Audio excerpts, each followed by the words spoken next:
Caitlin, I know that you're only a second-year player and still really young, but I was just curious about, do you think it's important for you individually to voice your thoughts publicly on what you think are priorities? What happens when a rookie superstar decides she's had enough? What happens when the league, built on her rise, dares to ignore her value? And your thoughts on, like, the next CBA? I think absolutely, and I think Fee would tell you a lot of the people in that room, probably half of them were... Looks like the WNBA is teetering on the brink of its biggest showdown yet. Negotiations for the new collective bargaining agreement have collapsed in spectacular fashion, and emotions are flaring like a fourth-quarter buzzer beater. Front and center in this whirlwind is Caitlin Clark, the fresh-faced phenom whose name sells out arenas and fills TV screens. Her rookie card is more valuable than ever, and now she's using that fiery leverage to demand more than a pat on the back. Maybe not half, but a good amount of them were either my age or, we even had rookies in the room too. So I think we all have a good understanding of, this is very important for our future. Inside a drab meeting room, league officials sat across from the WNBPA reps, stone-faced and unyielding. They had printed their latest counteroffer in crisp type, numbers that looked smaller than a junior varsity lineup, salaries barely edged upward, travel still on commercial flights, and revenue sharing that favored owners like a rigged carnival game. The players felt insulted. And the star power in the room? Caitlin Clark, silent but deadly, her mere presence speaking volumes. Sure, the future of the league, for the futures of our careers, but obviously there's a good amount of older players too that have been in this league a really long time and are excited about the future of where it's going to. News cameras outside caught glimpses of Clark's steely gaze as she stepped inside. She didn't clap or cheer. She didn't wave hello. She simply walked in, shoulders squared, ready to watch the league that built itself on her highlight reels stumble when she asked for what she earned. You could almost hear the collective gasp of fans nationwide. She's here for real. Continue to go, and they've been fighting for change at the same time. So I think in the room there was a great balance of these young stars, but also these vets that have been advocating for the third. From the outside, it felt like a spectacle. Fans crowded social feeds with memes of Clark shrugging in a suit. Pundits scrambled to label her the CBA queen, while skeptics wondered whether a first-year player could truly move the needle. But anyone with a shred of sense knew. Without Clark, the WNBA's surging momentum cracks like thin ice under a heavy tip-off. Negotiations dragged on past schedule. The clock ticked closer to October 31st, the hard deadline when the old CBA expires. Owners whispered threats of a lockout. Players muttered strike over cups of coffee. And through it all, Clark stood unmoved. She didn't need to speak. Every camera flash, every raised eyebrow spoke louder than words ever could. Next question, row 3 in the center. Annie Costable, Front Office Sports. This one's for you, Caitlin. Where does your W salary stack up against your deals with State Farm? When league negotiators finally opened their mouths, it was to recite a swollen media rights deal and expansion fees that sounded impressive. $2.2 billion, 0 cents here. $250 million, 0 cents there, yet still refused to lift base pay or guarantee charter travel. Fans read those headlines and cheered the big numbers, but players looked at each other and asked, "Where's our cut?" The disconnect couldn't have been clearer if it were painted in neon on the court floor. Roster sizes and developmental slots remained frozen. Health benefits barely budged. Players watched executives toast champagne over deals they barely saw a cent of. Burnout soared, injuries piled up, and morale slid faster than a fast-break dunk. Still, the league dug its heels in, offering token pay bumps and lip service. Gatorade, Nike. It's a good question. Honestly, I feel like that's where we're really fortunate, is that we have those other deals. Meanwhile, Clark's off-cut empire ballooned. Jersey sales exploded. Social media followers tripled. Even rival leagues in Europe and Asia eyed her for blockbuster guest appearances. Her face was plastered on billboards. Her name trended on every sports ticker. Yet, her WNBA paycheck still hovered just above 6 figures. The irony was brutal. At All-Star Weekend in Indianapolis, more than 40 players, all-stars, veterans, rookies, gathered in union solidarity. It was the largest show of force in WNBPA history. The air buzzed with hope. Maybe this time the league would bite. But when negotiators arrived, they carried the same old playbook, one that never read the room. The squad left feeling brushed aside, disrespected, and more determined than ever. And I think that's one of the things that we're in the room fighting for, like Fee said, is, we should be paid more, and hopefully that's the case moving forward as the league continues to grow. I think that's something that's probably... Clark wasn't meant to be there. She held no official role, no voting power. She was just the rookie phenom whose name the league used in every promo. Yet she showed up, front row, eyes locked on the table. She nodded at each proposal, but never flinched. Players whispered, "If she stands firm, we stand firm."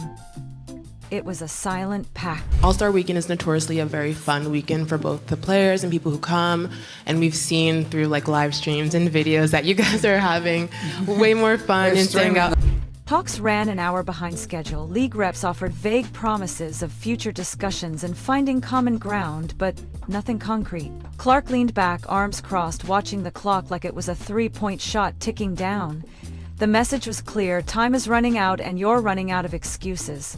When the meeting ended, the WNBPA's statement was merciless. They called the offer a slap in the face and warned that without swift change, a work stoppage loomed. Social feeds lit up as fans used 100% right to show Clark and her teammates their backing. The pressure skyrocketed. A lockout or strike in the WNBA is uncharted territory. Owners fear canceled games, lost TV revenue, and a shattered fan base. Players dread missing prime campaigns, endorsements drying up, and a tarnished legacy. But for Clark, it's personal. This is the league that handed her the key to a kingdom.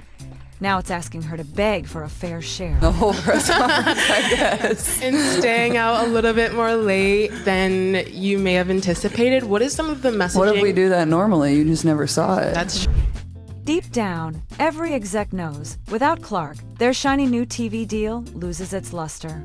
Advertisers would balk, sponsors would pause, teams built on her drawing power would see arenas half empty. And that October 31st date isn't a suggestion, it's a cliff edge. No deal, no season. Tomorrow, negotiators will reconvene. But the mood has shifted. The players have tasted collective strength. Clark's silent stare became the union's rallying cry. And unless the league wakes up, they'll face the fiercest uprising the WNBA has ever seen. Negotiations resumed the next morning, but the atmosphere felt heavier than a championship trophy. League negotiators arrived with the same playbook, pages dog-eared by years of incremental tweaks. They spoke of long-term vision and strategic growth, yet offered nothing but crumbs for the women, fueling the boom. Across the table, players leaned forward, eyes blazing with conviction. Clark sat at the center, radiating calm fury like a storm about to break. true. That's true. Making 7 a.m. I'm not speaking for Fee, but 7 a.m. shoot around is nothing. there was no shoot-arounds today. Yeah. Both teams The union's core demands were clear and reasonable. They asked for a revenue-sharing model tied directly to ticket sales, merchandise, and media deals, not a lump sum that vanishes into league overhead. They insisted on charter flights to preserve their bodies through grueling schedules. They wanted a soft salary cap that allowed teams to retain top talent rather than bench them for bottom-line savings. And they aimed to expand rosters, creating development slots so rookies could learn without risking burnout. These weren't wild ideas, they were basic hallmarks of any major professional league. Yet the league's response read like a relic from the 1990s. We must protect franchise viability, they argued, as if playing financial victim while selling franchises for $250 million each. We need to maintain competitive balance, they insisted, even though teams were already competing for top talent abroad. Resistance felt knee-jerk, as though they feared empowering their own product. Clark's lips pressed into a thin line as another exec prattled on about theoretical cost projections. She shook her head once, an almost imperceptible gesture that spoke louder than any speech. cancel. I heard. I got the email. As captains, what type of messaging are you guys sending to your players about balance? Social media erupted. Fans flooded Twitter with screenshots of league talking points next to players' demands. They saw empty promises juxtaposed against Caitlin Clark's highlight dunks and game-winning shots. Memes of league icons dodging a speeding basketball flew across feeds. The disconnect between glossy PR and gritty player realities was impossible to ignore. From living rooms to coffee shops, supporters debated one question: how could a league built on these athletes refuse to back their basic needs? Behind closed doors, veteran stars recount moments that stung. One spoke of a dazzling home opener where the scoreboard flashed record attendance, and then she boarded a cramped commercial jet back home. Another described missing her daughter's recital because she feared injury if a charter fell through. Clark, ever the rookie, absorbed these stories, her jaw tightening at each vivid detail. No amount of endorsement cash could erase the indignity of scrambling through airport security after a triple-double performance. Balance and just making sure you are still wanting to get the win. I mean, I told my team, have as much fun as possible. At practice, we just shot By midday, whispers of a strike began to spread. Players joked about walking off the court mid-game, then paused as the reality sank in. An unprecedented work stoppage would shake the league's foundations. Owners would lose millions, TV partners would balk, sponsors would hesitate. Yet the looming threat galvanized the room more than any speech ever could. They weren't bluffing. This time, they held all the cards, especially Clark, whose jersey sales alone eclipsed many small markets' annual revenues. Meanwhile, league PR launched a counteroffensive. They flooded local news with interviews praising our growing family and shared goals. They framed the debate as a misunderstanding between two sides working toward harmony. Yet they refused to publish the actual proposals. Fans compared that to praising transparency with a locked safe. Clark supporters demanded to see the numbers. When the league offered a sanitized summary, union reps scoffed and refused to sign off. They wanted full disclosure or no deal. a little bit, and then we shot a half-court shot and we headed out. But, I mean, like, that's All-Star Weekend. Like, we joke about winning, but at the end of the day, like, it's not that serious. Like, we're going to have a fun. Off-cut pundits scrambled to weigh in. Some argued the league needed to tighten belts during economic headwinds. Others claimed players were asking for too much too soon. But the smartest voices saw through the noise. They pointed out that WNBA revenues had doubled in 2 years. Attendance soared, and sponsor bids skyrocketed. To the public, it looked like a simple equation. Booming profits deserved fairer splits. The only question was whether the league could let go of old guard mentalities and embrace its modern reality. Back at the bargaining table, frustration simmered. League negotiators kept trying small concessions. An extra million here, a token charter flight there, but never tackled the big structural issues. Players balked at piecemeal gestures that dodged the system's flaws. One union rep slammed her hand on the table, rattling coffee cups, and declared that half measures wouldn't cut it. Clark watched that moment in slow motion, feeling the room pulse with urgency. She realized that if they settled now, they'd be back here in 4 years with the same excuses. One time, and I feel like for me it's a little bit of a unique perspective because my first All-Star game was versus Team USA. Like, it was a little more serious just to help them prepare for the Olympics. So by late afternoon, talks collapsed again. League officials walked out, their tone shifting from negotiation to public relations spin. The union issued a statement accusing the league of bad faith bargaining. They warned that unless the owners returned with real progress, the players would strike on opening night. Headlines screamed, "First WNBA strike looms," and Caitlin Clark at center of labor fight was a surreal scene. A league craving growth, on the verge of self-destruction because it refused to invest in its essential talent. That evening, players gathered at a team hotel for an emergency meeting. Emotions ran hot. Veterans recounted past battles for basic respect. Rookies felt the weight of potential history in the making. Clark spoke last, her voice low but resolute. They had come too far, earned too much, and thrilled too many fans to back down now. She didn't threaten consequences. She articulated possibilities. A league where athletes prospered alongside owners, where fans saw their heroes valued on and off the court. Her words felt like an electric charge that realigned every spine in the room. This one, I would say, like, the actual play-wise is a little more laid back and a little more fun, but it's been cool just to see, everything that's been going on and how much everybody's enjoying it. The next day, league and union leaders reconvened, but the tone had shifted irreversibly. Players arrived with unity and a clear mandate. No small fixes, no half-baked promises. Negotiators sensed a new risk, an all-out strike that could derail seasons and investments alike. Media outlets teetered between skepticism and support, but Clark's presence in every headline made it impossible to ignore the stakes. Owners finally realized that this rookie wasn't playing games. In a rare moment of concession, a lead negotiator acknowledged the need for meaningful revenue sharing and expanded charter travel, but offered no timeline or guarantees. Union reps shot back that vague commitments held no value. Clark leaned forward and asked for specifics, percentages, dates, enforceable clauses. Silence filled the room. Owners resisted, claiming market uncertainty. Players pointed to the $2 billion, $200 million, 0 cents deal and franchise fees as proof of stability.